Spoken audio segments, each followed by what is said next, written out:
अस्सलाम वालेकुम। मुझे उम्मीद है आप सब लोग बहुत अच्छे होंगे। नए साल की मुबारकबाद आपको। वैसे आज मैं आपके सामने इसलिए हूँ कि नगर बस्ती एक किताब जो एक लिखी मैंने, मुझसे अक्सर लोग पूछ रहे हैं कि ये नगर बस्ती जो है वो इसमें है क्या।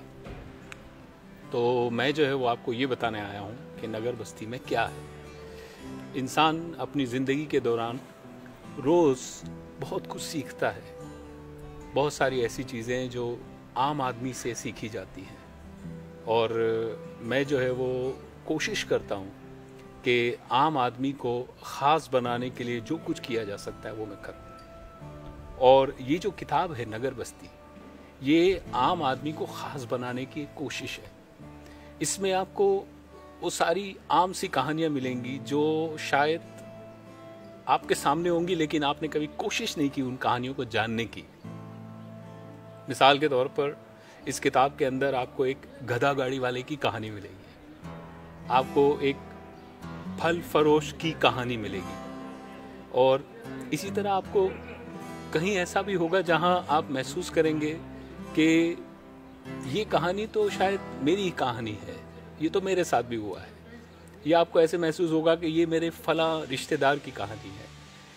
और मकसद क्या है इन सारी कहानियों का? मकसद ये है कि ये वो लोग हैं जो अपनी ज़िंदगी में बहुत कुछ करते हैं, बहुत स्ट्रगल, बहुत जद्दोजहद करते हैं, और अपने ख़ानदान को, अपने कुंबे को, जहाँ उन्होंने उस कुंबे को शुरू किया होता है वहाँ से काफ़ी आगे ले जाते हैं। लेकिन उस आगे ले जाने को कामयाबी नहीं कहा जाता। आमतौर पे लोग उसको एक आम आदमी ही समझते हैं, और फिर 2 जनरेशन, 3 जनरेशन, 2 नस्लें, 3 नस्लों के बाद वो ख़ानदान जो है वो एक बड़े ख़ानदान में तब्दील होता है।